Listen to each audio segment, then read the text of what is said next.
Hi சகோஸ், எல்லாரும் எப்படி இருக்கீங்க? நம்ம சேனல் 21K ரீச் ஆயிடுச்சு. எல்லாத்துக்கும் காரணம் நீங்கள் மட்டுமே தான். வீடியோ லேட்டாக வந்துச்சு அப்படின்னு நீங்கள் எல்லாம் கஷ்டப்படுறது எனக்கு புரியுது. ஆனால் எனக்கு ஒரு மைண்டாக ஒரு சின்ன ஒரு ஆக்ஷன் நடந்துருச்சு.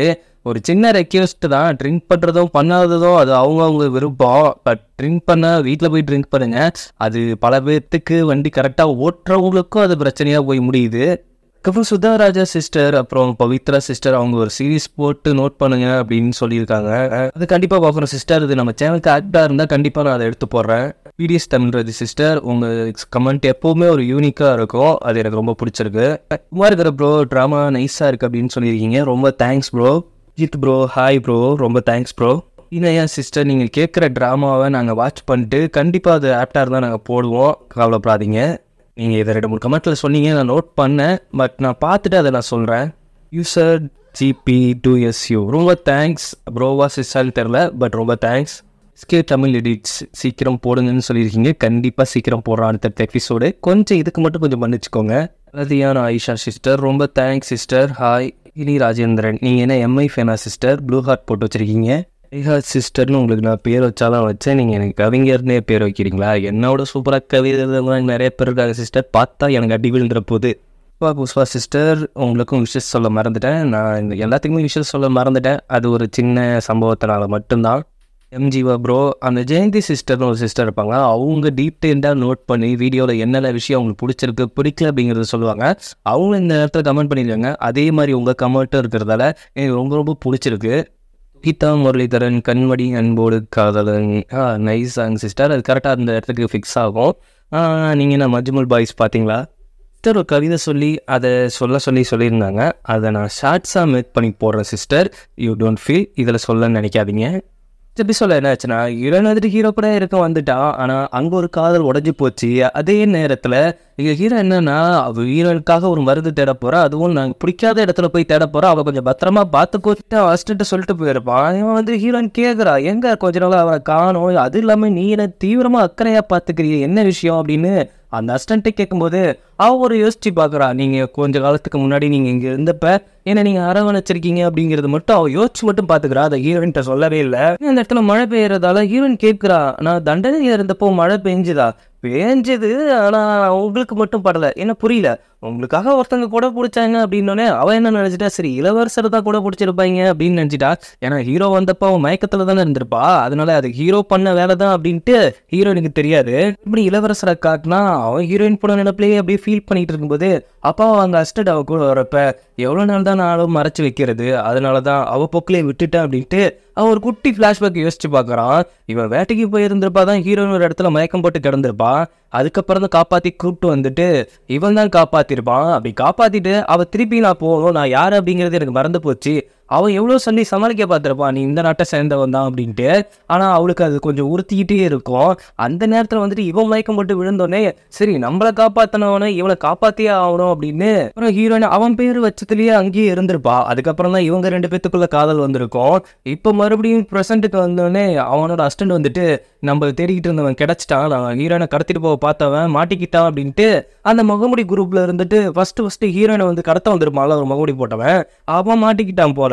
இவன் எப்படி கிடைச்சான்? ஒரு கடையில் நூடுல்ஸ் சாப்பிடும் போது இந்த முகமுடியை போட்டு சாப்பிட்டுருக்கான். அப்பதான் நல்லவங்க யாரும் சாப்பிட்றது இல்லை அப்படின்ட்டு நமக்கு தூது வந்தது.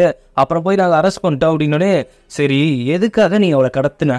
அதுவா, அது சொல்ல முடியாது, கொள்ளையடிக்கிறதுக்காக நாங்கள் கடத்துறோம் அப்படின்னோடனே கத்தி கையில் இறக்கி கொள்ளையடிக்கிறவன் எதுக்கு அவளை கொலை பண்ண பார்க்கணும்? நீ உண்மையை சொன்னீன்னா உன்னை இங்கேருந்து உயிரோட விடுவேன். இல்லை உடம்பு மட்டும்தான் உன் இடத்துக்கு போய் சேரும், உயிர் இருக்காது அப்படின்னோடனே அவன் இருந்துக்கிட்டு இல்லை நாங்கள் அவங்க இளவரசி அப்படிங்கிறதால தான் நாங்கள் கடத்துகிறோம், மற்றபடிலாம் நான் ஒரு நோக்கத்தோட கடத்தலை அப்படின்ட்டு நீ பழங்குடியினர் லீஜுவான் இடத்தை சேர்ந்தவ.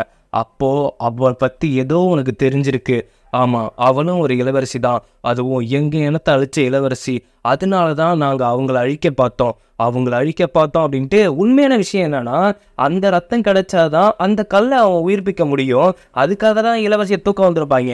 ஆனால் அந்த விஷயம் இவளுக்கு தெரியக்கூடாது அப்படிங்கிறதுக்காக நாங்கள் ஒரு பழிவாங்கிற நோக்கத்தில் தான் இதை நாங்கள் பண்ணோம் அப்படிங்கிற மாதிரி இவங்கிட்ட மாற்றி சொல்லிடுறான். இந்த விஷயம் உன்னை தவிர வேற யாருக்காவது தெரிஞ்சதுன்னா உன் நாக்கு அறுத்துருவனு இளவரசி அங்கே மிரட்டி வச்சுட்டு இதை எப்படியாவது இளவரசியை பாதுகாக்கணும் அப்படிங்கிறதுக்காக அவன் அங்கே போக பார்க்குறான். பண்ணி ஹீரோயினை காட்டினா அவளுக்கு ஏதோ ஒரு நினப்பு வருது. நம்மளை ஃபர்ஸ்ட் கடத்த வந்த கொலையாளிகள் வந்துட்டு நம்மள ஒரு இளவரசி அப்படின்னு தான் சொன்னாங்க. அப்போ நம்ம ஒரு இளவரசி அப்படின்ட்டு ஹீரோட அஸ்டண்டை தேடிட்டு இருக்கா. ஏதாவது இளவரசி மிஸ் ஆயிருக்காங்களா 3 வருஷத்துக்கு முன்னாடி அப்படிங்கிறதுக்கு கேட்கறதுக்காக. ஆனால் அதே நேரம் அங்கே மழையும் பெய்யுதா. அவள் கொடை எடுத்துட்டு போயிட்டு தான் தேடிட்டு இருக்கா. ஹீரோவும் ஏதோ ஒரு பொருளை வாங்க போனவன் அங்கேருந்து அந்த கொடையோட வரும்பொழுது அவள் அப்படியே ஷாக்காகி உறைஞ்சி போய் நிற்கிறா. அந்த தண்டையில் இருந்தப்ப ஹீரோ தானே போயிட்டு மழையில் நினைக்கக்கூடாதுன்னு நின்றுப்பான். ஆனால் அது ஹீரோனே அவளுக்கு தெரியாதுல்ல. இப்போ தெரிஞ்சுனே அவளுக்கு ஒரே ஷாக்கு. எதுக்கு நீ இப்போ அவளை தேடிட்டு இருக்க? இல்லை, நான் ஒரு விஷயம் வந்துட்டு கேட்கணும். என்னை வந்துட்டு கொலை பண்ண வந்தாங்கல்ல, நீ கடத்த வந்தாங்கல்ல, அவங்க வந்துட்டு என்னை ஒரு இளவரசி அப்படின்னு தான் மீன் பண்ணாங்க. அப்போ உனக்கு ஏதாவது ஞாபகம் வந்துச்சா? இல்லை, எனக்கு எதுவும் ஞாபகம் வரல. ஏதாவது இளவரசி யாராவது மிஸ் ஆகிருக்காங்களா அப்படின்னு இதை நீ தான் ஞாபகப்படுத்தி தெரிஞ்சுக்கணும். நீ எங்கே போயிட்டு வந்த அப்படின்ட்டு ஈரட்டை கேட்குறப்ப நான் ஒரு மருந்து தேட போயிருந்தேன். அது சாப்பிட்டா அவங்களுக்கு இருக்கிற பிரச்சனை எல்லாமே சரியாயிடும். ஆனால் அதை ஒரு டைம் தான் யூஸ் பண்ண முடியும் அப்படின்ட்டு அந்த மருந்து எடுத்து கொடுக்க வரப்ப கரெக்டாக நம்ம இளவரசர் வந்துட்டு இதை நான் சோதிச்சு பார்த்து தான் அவளுக்கு கொடுப்பேன் அப்படின்னு அங்கே வந்து நிற்கிறான். நீ எதுக்கு இங்கே மறுபடியும் வந்த? அதாவது உன்கிட்ட அவளை ஒப்படைச்சிருக்கேன் தான், அவளை பாதுகாப்பேன் அப்படின்னு நான் சொல்லி தான் அனுப்புகிறேன். இதில் வேற ஏதாவது கலந்துருதா? இங்கே பாரு, இதுக்காக நான் ரொம்ப கஷ்டப்பட்டிருக்கேன். தயவு செய்து இதை நீ விளையாட்டுத்தனமாக எடுத்துக்காத. அதை அவள்கிட்ட கொடு அப்படிங்கிறப்ப நான் இங்கே உன்னோட ஃப்ரெண்டாக தான் வந்திருக்கேன். நான் உன்னோட ஃப்ரெண்டு தானே, 3 வருஷமா அவன் ஃப்ரெண்டு தானே, நீயே சொல்லு அப்படின்ட்டு ஹீரோயின்ட்டு கேட்கும்போது ஹீரோயின் பகன்னு முடிச்சுட்டு ஆமாம் நீ எப்போவுமே ஃப்ரெண்டுன்னு சொல்லிடுறான். இந்த நேரத்தில் எனக்கு கொஞ்சம் மனசு கஷ்டமாக தான் இருக்குது. ஏன்னா பொசுக்குன்னு ஃப்ரெண்டுன்னு சொல்லிட்டா. மருந்தை பரிசோதிச்சு தான் நான் கொடுப்பேன் உனக்கு அப்படின்னு அங்கேருந்து 2 பேரும் அடிச்சுக்க பார்க்குறாங்க. மறுபடியும் ஹீரோயின் தடுத்து அதை நான் சாப்பிட்றேன், இப்போ நான் சாப்பிட விடான்னு சொல்கிறேன், அவன் பொறுப்பை அவங்ககிட்ட ஒப்படைச்சிருங்க அப்படின்ட்டு அவங்க 2 பேரும் தனியாக போய் பேசிட்டு இருக்காங்க. இதை ஹீரோ குறுக்குறோன்னு வெளியில் நின்னே பார்த்துட்டு இருக்கான். இவன் எதுக்கு மறுபடியும் வந்தான்? பிரச்சனை ஒழிஞ்சிச்சுன்னு நினச்சனே, மறுபடியும் வந்து தொல்லை பண்ணுறதுக்குனே வரானோ அப்படின்னு அவன் கடுப்பாயிட்டு நின்றுட்டு இருக்க. அதே நேரத்தில் ஹீரோயின் கேட்குறான், எதுவும் பிரச்சனையா? எதுக்கு என்ன தேடி வந்த? இல்லைனா நீ இவ்வளோ சீக்கிரம் இங்கே தேடி வந்திருக்க மாட்டியே அப்படின்ட்டு அவன் கொஞ்சம் யோசனையில் போயிடுறான். அதாவது அவன் என்னோட ஒய்ஃப் அப்படின்ட்டு வந்து ஹீரோ ஒரு டைம் சொல்லியிருப்பான்ல, அதுக்கப்புறம் போயிட்டு அந்த விஷயத்தை பற்றி தேட அவன் ஆரம்பிச்சிருப்பான் இளவரசர். அப்படி ஆரம்பித்த போது தான் ஒரு இளவரசி, அது இல்லாமல் அவங்க அப்பாவாலேயோ இல்லை வேற யாராலையோ அந்த பழங்குடியினர் பாதிக்கப்பட்டிருக்காங்க. அதனால அவங்க குடும்பமே அங்கே கொலை செய்யப்பட்டிருக்கு அப்படிங்கிற மாதிரி அந்த நியூஸ் வருது. ஆனால் இது எல்லாமே தெரிஞ்சும் அவன் மேலே இருக்கிற காதனால தான் எல்லாத்தையும் மறைச்சி அவளை கல்யாணம் பண்ணிக்கணும்னு ஆசைப்பட்டிருக்கான். இளவரசர் தனியாக கூப்பிட்டு கேட்குறான், நீ எதுக்கு மறுபடியும் இங்கே வந்த அப்படின்ட்டு. இல்லை, அவளுக்கு ஒரு சில பிரச்சனைகள் வந்திருக்கு, அதை தான் நான் காப்பாற்றுறதுக்கு தான் இங்கே வந்தேன். ஏன் அவளை நான் காப்பாற்ற மாட்டேனா? இப்போ நாம் 2 பேரும் சண்டை போடுறதை விட்டுட்டு அவளுக்கு என்ன பிரச்சனை வரணுமோ அதை தடுக்கிறதான் பார்க்கணும் அப்படின்ட்டு இவங்க 2 பேரும் ஓரளவுக்கு சமாதானமாக போவாங்க. ஆனால் எலியும் பூனையும் சமாதானமாக போகிறது இப்போ தான் மொதல் டைமாக பார்க்குறேன். அப்புறம் ஹீரோ ரூமுக்கு தான் சாப்பாடு எடுத்துகிட்டு போகிறா. அவன் தான் மழையிலேருந்து காப்பாற்றணும் அப்படின்னு தெரிஞ்சோடனே அவங்களுக்கு மேலே ஒரு ஃபீல் வந்துச்சா என்ன அப்படிங்கிறது தெரியல. ஆனால் அவங்க பார்த்தா ரூமில் வந்து லைட்டே எரியல. உடனே ஹீரோவோட அசிஸ்டன்ட் ரூமுக்கு போயிட்டு எங்கே அவன் காணோம் அப்படிங்கிறப்ப அவனா அப்படின்னு டக்குன்னு சொல்ல வந்துடா. இது அவனா? இல்லை, அது ஒன்றும் இல்லை, அவனுக்கு லைட்னா பயம், லைட்டை ஆஃப் பண்ணிட்டு தான் அவன் தூங்குவான். ஏதோ தெரியல, அவனுக்கு அந்த வெளிச்சத்தை பார்த்தாலே ஆகாது.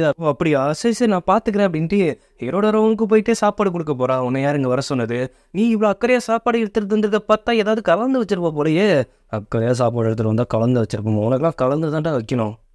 அப்படிலாம் இல்லை, இதில் நினைச்சிட்டு இருந்தப்ப நீங்கள் தான் வந்து காப்பாற்றுனீங்க அப்படின்னு தெரிஞ்சுது. அக்காக தான் உங்க மேலே அக்கறைப்பட்டு சாப்பாடு எடுத்துகிட்டு வந்தேன் அப்படின்னு சொல்லும்போது ஒன்னெல்லாம் நம்ப முடியாது. ஹீரோ பயப்படுறான். அவன் மறுபடியும் அந்த மாதிரி அக்கறையாக இருக்கிறது அவனோட பாஸ்ட்டை ஞாபகப்படுத்துது. உடனே அவளை வெளியே அனுப்பிச்சிடுறான். இவன் மேலே அக்கறையாக சாப்பாடு கொண்டு வந்தால் இப்படியா வெளியே அனுப்புகிறான், உனக்குலாம் சாப்பாடே போடக்கூடாது அப்படிங்கிற மாதிரி அவங்க இந்த கடுப்பாகி போயிடுறா. ஹீரோட அசிஸ்டன்ட் வந்துட்டு நான் ஒரு விஷயத்தை எடுத்தேன் அப்படின்ட்டு இளவரசரோட அசிஸ்டன்ட் இருந்து ஒரு விஷயத்தை எடுத்திருப்பா. கொலைகாரங்களை கண்டுபிடிச்சிட்டேன் அப்படிங்கிற நியூஸ் எடுத்தாலா என்னன்னு தெரியல. ஹீரோவும் அதில் இறங்க ஆரம்பிக்கிறான். நீங்கள் யார் அப்படின்னு கண்டுபிடிக்க அடுத்த நாள் காலையில் விருந்தினருக்குலாம் சாப்பாடு உபசரிக்கணும் அப்படின்ட்டு இளவரசருக்கு விருந்து வைக்கிறாங்க. அப்போ ஹீரோயின் எடுத்து சாப்பிடும்போது இரு அவசரப்படாத, இதில் விஷம் இருந்தாலும் இருக்கும், இதை நான் செக் பண்ணிட்டு தான் கொடுப்பேன் அப்படிங்கும்போது ஹீரோக்கு செம்ம கடுப்பாகுது. நீ தாண்டா விஷம், இதெல்லாம் ஒன்றும் விஷம் இல்லை அப்படின்ட்டு அதை செக் பண்ணி ஹீரோயின்ட்ட கொடுக்க போகிறான். ஆனால் ஹீரோவும் ஒரே சாப்பாடு எடுக்க போகும்போது இதை பார்த்துட்டு கடுப்பாகிறான் நம்ம இளவரசர். ஆகா, இப்படியே போயிட்டு இருந்தா இங்கேயே அடிச்சுப்பாங்க, நான் இங்கேருந்து கிளம்புறேன் அப்படின்ட்டு ஹீரோயின் அங்கேருந்து கிளம்பும்போது அந்த ஸ்டெப்பில் கொஞ்சம் ஸ்லிப்பாகி விழுறா. 2 பேருமே தாவறாங்க தாங்கி பிடிக்க. ஆனால் ஹீரோ வளைச்சி பிடிச்சிக்கிறான். ஆனால் அவனுக்கு பின்னாடி இருக்கிற அந்த மெழுகுவத்தி கேண்டில் வந்துட்டு அவன் முதுக சுடுது. அப்படி இருந்தும் அவளை விட்ட விழுந்துருவா அப்படின்ட்டு அதையும் தாங்கிட்டு அவளை தாங்கி பிடிச்சிட்டு இருக்கான்.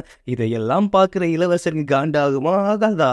சொல்லுங்க, கமெண்ட்ல சொல்லுங்க. அந்த நெருப்புல ஹீரோனை காப்பாத்துற அப்படின்ட்டு ஹீரோ வந்துட்டு அந்த நெருப்புல அவன் சூடுபட்டுக்கிறான். அப்படி படும்பொழுது அவனோட ட்ரெஸ் பிடிச்சி எரிய ஆரம்பிக்குது. அவன் அந்த ட்ரெஸ்ஸை கழட்டினோடனே அவன் கையிலேயே அந்த நெருப்பு அப்படியே பட்டுடுது. ஆனால் அதை வந்து இளவரசர் அணைச்சிடுறான். தேங்க்ஸ் அப்படின்னு சொல்லிட்டு அவன் அங்கேருந்து போகிறான். ஹீரோனுக்கு என்ன பண்ணுறது என்ன சொல்கிறதுனே தெரியல. ஆனால் ஹீரோக்கு நெருப்புனா பயம் அப்படிங்கிறது மட்டும் அவனுக்கு நல்லா தெரிஞ்சு போச்சு.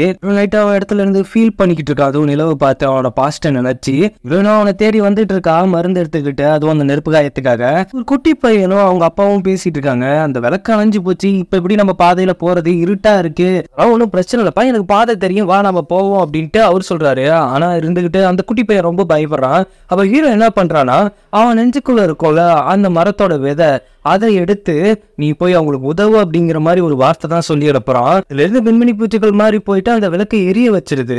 அப்போ அவங்க சந்தோஷமா இங்க இருந்து கிளம்புறாங்க.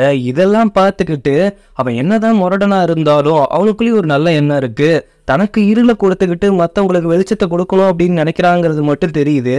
அவன் பக்கத்துல உட்காந்துரும் போது, நீ எதுக்கு இங்க வந்த, எதுக்கு வந்தன்னு உங்களுக்கு தெரியாதா, இந்த நேரத்தில் எதுக்கு வந்தங்க, உங்க காயத்துக்கு மருந்து போட தான் வந்த, அதெல்லாம் இப்படி, அது நீ ஒரு பொண்ணு நான் ஒரு பையன், இது ஜஸ்ட் ஒரு மருத்துவம் தான், மற்றபடி வேற எதுவுமே இல்லை, ட்ரெஸ்ஸை கழட்டு, என்ன சொன்ன, ட்ரெஸ்ஸை மருந்து போட தான் ட்ரெஸ்ஸை கழட்ட சொன்ன அப்படின்ட்டு அவன் மாட்டேங்கிறான். ஆனால் அவளுக்கு கழுத்துல காயம் இருந்த ஹீரோ இப்படி கொஞ்சம் ரகாடா ட்ரீட்மெண்ட் பார்த்துட்டு போனோம் அந்த மாதிரி அவள் பார்க்குறா.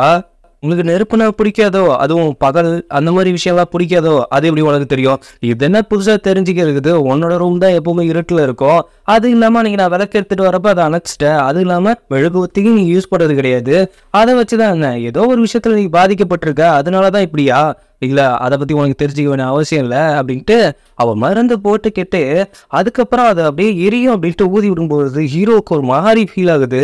என்னடா இது பாசிட்டிவ்லுக்கு நினப்பு வரக்கூடாது அப்படின்ட்டு அவன் ஒரு மாதிரி தாங்கிட்டு இருக்க. அதே நேரத்தில் ஹீரோயினை கேட்குறா, நீங்கள் ஒரு மருந்து கொண்டு வந்தீங்க, அதை எப்படி யூஸ் பண்ணுறது அப்படின்னு எனக்கு தெரியல, அது இல்லாமல் இன்னொரு மருந்து சொன்னீங்கல்ல எனக்கு ஞாபகம் வர்றதுக்கு, அதை கொடுங்க நான் குடிக்கிறேன் அப்படிங்கிறப்ப அவன் ஹீரோ தயங்குறான். ஏன் ஹீரோ தயங்குறான்னா, அவளுக்கு பாஸ்ட் தெரிஞ்சிட்டா அதில் ஏதோ ஒரு விஷயம் இருக்கிறதால அதை அவளுக்கு தெரிஞ்சிடக்கூடாது அப்படிங்கிறதுக்காக ஒவ்வொரு விஷயத்தையும் தயங்கி தான் பண்ணிட்டு இருக்கான்.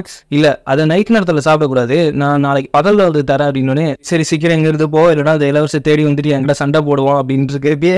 கரெக்டாக இளவரசர் இதை அவங்க பேசிட்டு இருக்கிறத கேட்டுட்டு கொஞ்சம் லைட்டாக ஃபீல் பண்ணிட்டு தான் போகிறான். இருந்தாலும் என்ன பண்ணுறது, அவளுக்கு இப்போ கொஞ்சம் கொஞ்சமாக ஹீரோ மேலே காதல் வர ஆரம்பிச்சிச்சு. இப்போ இளவரசரோட அசிஸ்டன்ட் அவன் ஏற்கனவே ஃபீலிங்ல இருக்கான். இப்போ கொஞ்ச நாள் ஹீரோ யாரையும் பழி வாங்குறது இல்லையா, அவனுக்கு ஏதோ வீக்னஸ் இருக்குன்னு நினைக்கிறான் அப்படின்ட்டு இவங்க 2 பேரும் அவனை பத்தி பேசிட்டு இருக்காங்க. அவனுக்கு ஒரு ஷாக்கு, இவனுக்கு என்ன வீக்னஸ் இருக்க போகும் அப்படின்ட்டு. அடுத்த நாள் காலையில ஹீரோயின் ஒரு விஷயம் எழுதிட்டு கொண்டு போய் கொடுத்த ஹீரோட அசிஸ்டன்ட்ட, இந்த விஷயத்த நீ எனக்காக வாங்கிட்டு வரணும் அப்படின்ட்டு கொடுக்குறா.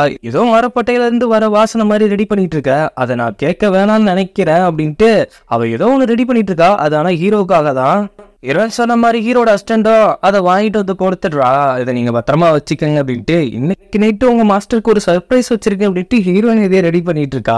அவர் ரூமுக்கு போன உடனே, நீ என்ன இங்க உள்ள பண்ற, இல்ல அவனோட ரூமை சுத்தம் பண்ணல, அந்த சுத்தம் பண்ண மாதிரி தெரியலையே, இல்ல உனக்காக ஒரு சர்ப்ரைஸ் வச்சிருக்கேன், எனக்காக எதுக்கு இந்த சர்ப்ரைஸ், எதுக்காக நீ இப்படி பண்ணிட்டு இருக்க, இல்ல எனக்கு நீ எவ்வளவு உதவி பண்ணியிருக்க, இருந்தாலும் அதுக்கு ஒரு மாற்று கடனா நான் பண்ணணும்ல, இப்ப நீ என்னதான் பண்ண போற, நீ இருளில் இருந்துட்டு மற்றவங்களுக்குலாம் வெளிச்சம் தர அப்படிங்கிறது எனக்கு நல்லா புரிஞ்சிச்சு, ஆனால் நீயும் வெளிச்சத்தில் இருக்கணும், அதை நான் ஆசைப்படுறேன் அப்படின்ட்டு அவங்க ஒரு கண்ணாடியாலேயே ஆனால் விளக்கு அவ கொண்டு வந்து வச்சிருக்கா.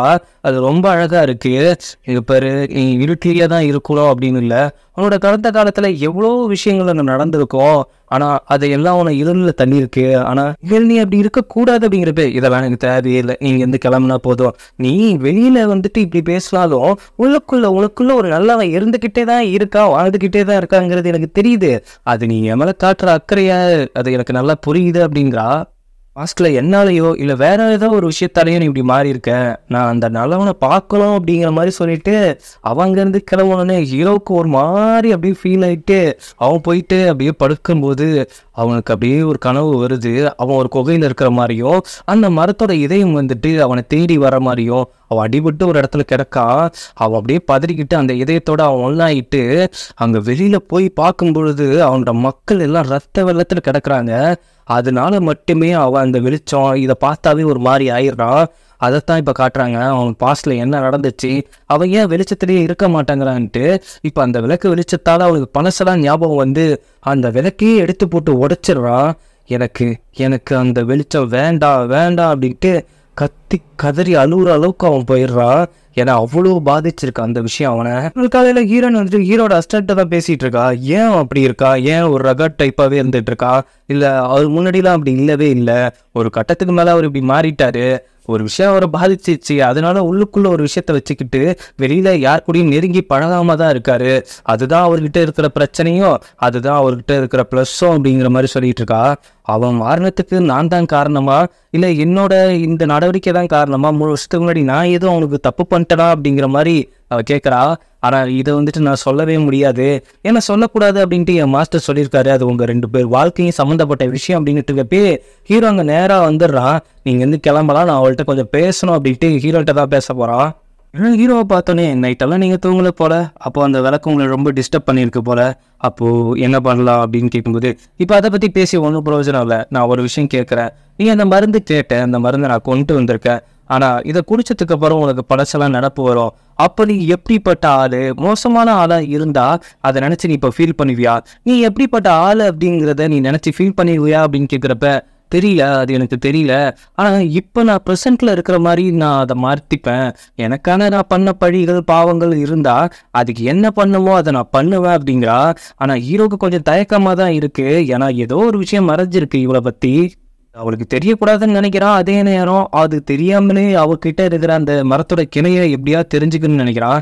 அந்த மருந்தை கொடுக்குற மாதிரி கொடுக்குறா, இருந்தாலும் மறுபடியும் தடுத்து மறுபடியும் சொல்கிறேன், இது உனக்கு தேவையா, நீ மறுபடியும் இதை குடிக்கிறியா, உனக்கு எப்படிப்பட்ட லைஃப் முன்னாடி இருந்தது அப்படிங்கிறத நீ தெரிஞ்சுக்கணும்னு நினைக்கிறியா அப்படின்ட்டு மறுபடியும் கேட்கும்போது, நான் தான் தெளிவாக சொல்லிட்டேன்ல, இப்போ நான் இதோட அவதிப்படுறதோட நான் என்ன தப்பு பண்ணேன், உங்கள் லைஃப்பில் நான் எதை மாற்றினேன் அப்படிங்கிறத நான் தெரிஞ்சுக்கிட்டு அதுக்கப்புறம் அதுக்கேற்ற மாதிரி நான் மாறுறதே எனக்கு நல்லது, எந்த ஒரு விஷயமுமே தெரியாமல் நீ என்கிட்ட வேற மாதிரி நடந்துக்கிற, வெறுப்பாக நடந்துக்கிற, அது எனக்கு சுத்தமாக பிடிக்கல, நான் என்ன தப்பு பண்ணேன் அதை நான் பண்ணலாம் அப்படிங்கிறதும் நான் தெரிஞ்சுக்கணும், அவன் கூட என்ன மாதிரி வாழ்க்கை வாழ்ந்தேன் அப்படிங்கிறதையும் நான் தெரிஞ்சுக்கணும் அப்படின்ட்டு அந்த மருந்தை அவள் குடிக்கிறா. குடித்தோடனே ஹீரோக்கே சாக்கு, இவன் இந்த அளவுக்கு இறங்கிட்டாளா அப்படின்ட்டு. அந்த நேரத்தில் அந்த மருந்து வேலை செய்யறதுக்குள்ளேயே அவங்க ரத்த வாந்தி எடுக்கிறா. ஹீரோ உடனே பதறி போகிறா. இதோட இந்த எபிசோட் முடியுது. இதுக்கப்புறம் என்ன ஆக போகுதுங்கிறத நம்ம அடுத்தடுத்த எபிசோடில் பார்க்கலாம். என்னோட வீடியோ உங்களுக்கு பிடிச்சிருந்தா லைக் பண்ணுங்கள், ஷேர் பண்ணுங்கள், சப்ஸ்கிரைப் பண்ணுங்கள், நோட்டிஃபிகேஷன் பெல் பட்டனை கிளிக் பண்ணுங்கள் காய்ஸ்.